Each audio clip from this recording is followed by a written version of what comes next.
Hello, I'm John Molesky, and this is Wilson Center Now, a production of the Woodrow Wilson International Center for Scholars. Today, we welcome back Richard Byrne, editor of the award-winning Wilson Quarterly. We're going to talk about the new issue, as we do every time one comes out. Richard, welcome back. Thank you. It's glad to be here. Also joining us, one of your authors from the current issue, Michael Kugelman. Michael is a senior associate for South Asia and the Asia Program's deputy director at the Wilson Center. Michael, welcome to you as well. Thanks. Good to be back here with you. So, Richard, before we dive into the piece authored by Michael, if you could tell us about the theme of the current issue. Well, the theme of the current issue is conflict resolution. And I really wanted the Wilson Quarterly to be able to examine the state of treaties and negotiations at this particularly fraught moment in which we have so much political violence, so much hyper-nationalization. What actually is happening? Can these international institutions and treaties and agreements actually function in this kind of environment? And what are some of the ways forward to make sure that they do? Because they're essential. Does any consensus arise from your authors around those questions? I don't think that there is a consensus right now. I think in some cases, treaties and negotiations have proved sturdier than one might think. But in the case of something like as broad as a global pandemic treaty, for instance, there's very little consensus, and the way forward could be very difficult. And tell us about Michael's piece. Set it up for us. Well, Michael did us a great service because we really wanted to take some deep dives into a particular nation and what their responses were, what their program for treaty making, what's important to them, what's not. And Michael did us an amazing service with a terrific piece that really examined the roots of India's treaty making process. Well, and Michael, we can begin with current events. As luck would have it, the day we're recording, I'm sure you've seen it as well, headlines around the world about Secretary of State Blinken's trip to India and talk of strengthening the defense alliance. Yeah, and it's interesting because for all this talk about the U.S. and India strengthening partnership, particularly on security levels, India remains allergic to the notion of alliance. It does not conclude formal partnerships, defense partnerships that would require it to give things up and to be in a position where it would have to contemplate fighting wars alongside other countries, even its strongest partners. So it continues to be an interesting story because the U.S.-India relationship is in a really great growth path. It continues to strengthen. It got even better during Secretary Blinken's visit. And yet each side knows that they're going to have to figure out a way to strengthen that security partnership outside of the alliance system that the U.S. prefers for its closest partners, but that India continues to avoid. Your article includes a quote from the External Affairs Minister that we were never part of an alliance system and we never will be. Why such a strong posture as it relates to alliances? What does that reveal about a larger strategy? Yeah, I mean, the timing of that quote is significant because it came very soon after a deadly brawl between Indian and Chinese soldiers. This was in the summer of 2020, at a moment when many observers thought that India would recognize that given that both India and the US saw China as such a significant threat, that would compel India to move close enough to the US that they could start to think of themselves as allies in an alliance, but that wasn't going to be. And the reason for that gets to your broader question, is that India has always had a foreign policy principle that entails being very careful not to pursue any type of strategy or policy that risks tying it down, not just in terms of getting embroiled in alliances that it wouldn't be uncomfortable with, but also signing any type of agreement or treaty that it feels would limit its foreign policy agency. And this was originally called non-alignment, a term that I think many will recognize. More recently, India has started using the term strategic autonomy. But essentially, Jaishankar, when he was saying that we've never joined an alliance system and we never will, he was reasserting this principle of strategic autonomy. The strategic autonomy, that it's a really interesting phrase. And at the risk of this sounding too cynical, is that closer to sort of a game plan or an ideology, or is it closer to sort of Madison Avenue, a PR type labeling or branding? Well, I would argue that, certainly we could talk about how many countries come out with slogans that are really more bumper stickers than true policies, but India has been very loyal to that policy. And I think that you could use the example with the United States as a particularly strong one. Every year it seems like there's some type of new defense agreement to strengthen cooperation between the two militaries, whether it's entails more arms sales or it entails information sharing, passing on technologies to facilitate communication. But it never gets to the point where you start to think that these countries are moving toward an alliance. It hasn't gotten to that. So India has been very consistent to this day. It pursues a balancing act when it comes to foreign policy. It pursues good relations with a number of significant countries that don't get along with each other. So India continues to have a strong relationship with Russia, which has been the case for a long time. Even as it builds its relationship with the US, it also has a very good relationship with the Palestinians and the Israelis, the Iranians and the Saudis, and it goes on and on. Michael, one of the things that really struck me in editing the piece was India's history with the non-aligned movement, and I'm wondering if we could excavate that just a little bit more, and what has been the half-life of that moment, which very much was a Cold War, post-war moment driven by a number of countries, including former Yugoslavia, including some countries in the Middle East that really did feel themselves in sort of a pincer in the midst of the Cold War.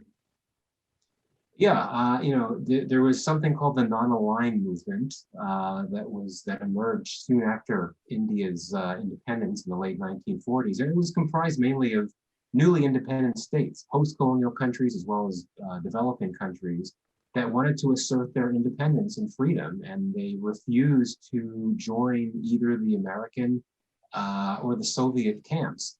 And it is interesting because, as I note in the essay. At one point, India did appear to pick sides and come close to joining an alliance, where it signed a treaty with the Soviets. It was a treaty of peace, friendship, and cooperation in 1971. But the interesting thing is, if you look at the text of the agreement, and I took a look at it again as I was writing the piece, it's very interesting because you see these catchphrases that one sees so often to this day that you hear about India when it's talking about its foreign policies and goals. There's a focus on how each party is going to respect independence, sovereignty, territorial integrity of the other side, refrain from interfering in the other's internal affairs. That was this India essentially ensuring that even though it had signed this major agreement with the Soviet Union, that it was not going to become an ally or anything approximating that. So, things have changed today in the sense that India has developed much more of a profile on the global stage, it's been much more active with the global economy, with working with a number of the major powers. It's been much more active in participating in regional and global organizations. And I think perhaps the greatest example of how far India has come is that it is one of 4 countries in what's called the Quadrilateral Security Dialogue, which is the US, Australia, and Japan, 3 key powers along with India. And they all basically, this grouping was formed some years ago, but one of the main focus areas of this grouping, even though this is not stated publicly, is to essentially try to counter China. So it's clear that India is getting involved in these great power politics that it wanted to abjure and stay away from decades ago. Does India's desires to continue to grow and be a more assertive middle power, does it come into conflict with this notion of strategic autonomy? In other words, is there a have your cake and eat it element to this, and that at some point they're just going to have to come around to a more integrated approach with other countries? Well, I think that looking at the dynamics and the trajectory of US-China rivalry, as well as China-India rivalry, I think that we're in this for the long game, in the long haul. This is a rivalry that's just going to get worse and worse. I think that both rivalries, India-China, US-India, and you wonder if things will get to a point where the US and India do all they can to strengthen partnership, but they're not able to get to a point where, they could talk about being willing to form some type of stronger body, even an alliance, to push back against China. And so I think that the question is, how far can that experiment work of building out this US-India security partnership outside an alliance system? India believes that that's nothing to worry about, that there are plenty of ways to work together. But I think for the US, it could get a bit tougher. And if there were to be another conflict between India and China, like the border clash last summer, and I imagine that we could see additional things like that. If India feels increasingly threatened by China, then that sort of begs the question of, well, it has this key partner, the US, that wants to help India more. But if India keeps trying to push the US away in certain types of contexts, then I think that could raise some interesting and perhaps troubling questions too. Michael, how much of this posture really plays towards the internal political audience in India? Because you alluded you alluded to COVID in particular. I mean, your article isn't preoccupied with it, but you alluded to the fact that relief efforts given to India have been framed rhetorically as strategic partnerships and strategic assistance. Can you talk a little bit about where the average Indian citizen is, and what role this rhetoric plays in the sort of internal body politic of India? Yeah, I would argue that strategic autonomy is something that has a lot of support among the broader India populace. In other words, this idea that India should exercise as much agency as it can and reserve the right to be as flexible as possible in conducting its foreign policy. I think that gets a lot of support. And indeed, I think that for domestic political reasons, it was very important for Indian officials to depict all of this assistance it was getting from the US and others during the pandemic, not as assistance, but more so as a reflection of cooperation or partnership. Because India is very sensitive to this notion of being dependent on other countries for things, whether it's pandemic assistance or other things. So I think that was very important in that regard. And it's the type of thing that, as India continues to evolve, certain things will remain constant, and that is just this sense of being very sensitive to any type of perception that it should be or has to be dependent on other countries. What about the notion that, one view of treaties as being limiting because they come with agreements of things that you will or will not do, but then the other version of that is they provide opportunities or great benefits that may supersede those things, where India seems to have come down on the side of the former, that they view alliances and treaties as limiting. Is that a fair assessment? Well, I think it only signs treaties that it thinks are not limiting. It signs treaties that it feels can help advance its goals, its interests. And, it signs military agreements that enable it to gain access to arms and to military technology.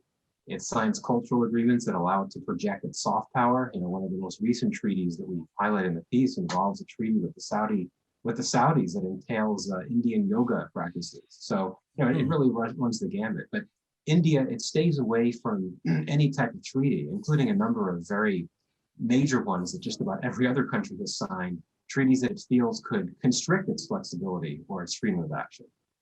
Richard, that question of whether treaties limit or whether they provide opportunities or value that supersede any limitations. Again, I asked you earlier about a consensus on the broader question. What about on this specific conundrum? Did you see anything emerging that would indicate a pattern of how nations tend to look at this?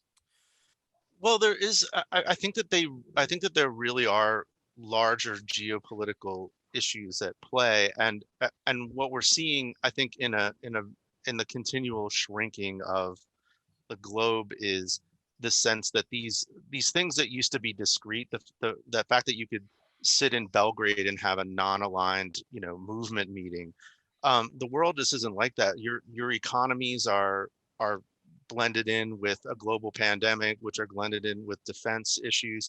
So I think nations just have, India is obviously, I think, a very big player, and has a lot more gravity and can still pick and choose. I think smaller nations, I think regions that are a little bit more geopolitically trouble zones are probably going to find themselves squeezed a bit more in terms of whether they can pick and choose treaties and alliances, or whether they will be compelled in a sort of pay to play sense. So in a Cold War paradigm, nations were often choosing between whose nuclear arsenal to associate with. Now you're saying that it's the economic forces that are going to be driving people to alliances in one direction or another. I think so. And one of the other things that I would love to hear Michael talk about too is I, I feel like his unpacking of India's treaty policy with its nuclear policy was really, really, I think, very revelatory for me, because people really do wonder, well, why isn't India just signing on to these things? Why is it going it alone? And I would love to hear you talk a little bit more about that, Michael, just this sense of them having been able to forge this path by themselves, but really being denied access to some things that they want. Yeah, sure. Yeah, indeed. I mean, I provide several case studies of some major treaties that India decided not to sign and the impacts that the implications that had for India. And indeed, one of them is the nuclear non-proliferation treaty, which of course is really seen as a landmark treaty that's meant to reduce the spread of nuclear weapons. And India is one of only a few countries, four, I believe, that have never joined it. And India didn't join it for a very simple reason, and that is because the treaty essentially, it basically said that non-nuclear states could not go nuclear. And India did not want to have to face that limitation. And it's quite striking that just a few years after the NPT was ratified and went into force, India tested its first nuclear device. And of course, it would become a nuclear weapons state several decades later. So, I think this is a great example of how India views treaties, and it reflects its foreign policy as well. It didn't want to be told by anyone or by a group of countries that it could not develop nuclear weapons just because of significant the freedom and the empowerment of being able to develop nuclear weapons is. India didn't want to have to be a part of that, where it was told that it couldn't do that. So it was a very simple decision for India, and it was not a controversial decision at all. There was a fair amount of support to not join that treaty for that reason. And India does not regret that, even though, as the piece notes, there have been some costs to India for not joining the NPT. On the one hand, it was able to sign a civil nuclear deal with the US several decades later that gave it access to civil nuclear trade with the US. But India, because it didn't sign the NPT, that has meant that it has basically been prevented from joining the Nuclear Suppliers Group, which is this very prestigious, I guess a global club you could call it, of about 50 countries that regulates global nuclear trade. And India is not able to join it because you have to be a member of the NPT to join the Nuclear Suppliers Group. How does India's posture appear to its friendly allies from the outside looking in? Is the U.S. frustrated with India? Would it like it to be less unaligned and more aligned to any other countries? Is there anything that we know about that? Yeah, I think that the U.S. would much prefer that India be more receptive to traditional alliances. I think, and this is what I wouldn't describe it as an irritant, but I think it would be a frustration on the U.S.'s part as it builds out its security partnership with India. Clearly, the fact that India has not signed certain major treaties has not impacted U.S. foreign policy and its relationship with India in a broad way. I mean, as I noted, the U.S. was happy to sign on to this civil nuclear deal with India, even though India hadn't signed the NPT, and that was a controversial move. You had many on Capitol Hill and elsewhere in Washington that thought it was not right to reward India, a country that had never signed the NPT, by giving it access to civil nuclear trade. But I think for the U.S., the main frustration is that India isn't willing to completely shed the legacy of non-alignment, move away from strategic autonomy, and essentially pursue its relationship with the U.S. as America's treaty allies in East Asia and Europe have. Well, Michael, thank you for a terrific piece and for sharing some of your insights with us today. And Richard, before we close, if you could tell our viewers what else is in the current issue and how they can read the WQ or even subscribe. We have a lot of terrific essays in this particular issue. We have a really close look at the Open Skies Treaty, which has basically been neutered by the United States withdrawal and Russia's looming withdrawal. And that essay makes a case that the treaty could still have a serious impact. And I think it's a very provocative thing. Our lead essay is about basically trying to refigure American alliances and how would America deal with, not in a realpolitik way, but a real partnership way with other nations. So that's also a provocative essay by Peter Belk. And I urge everyone to have a look at that as well. You can always read the Wilson Quarterly at www.wilsonquarterly.com. And if you subscribe, which is free, we'll send it directly to your email box every time we publish. Price is right, and the content is outstanding. Richard Byrne, Michael Kugelman, thanks for joining us. Thank you so much. Thank you. We hope you enjoyed this edition of Wilson Center Now, and that you'll join us again soon for another. Until then, for all of us at the Center, I'm John Molesky. Thanks for being here.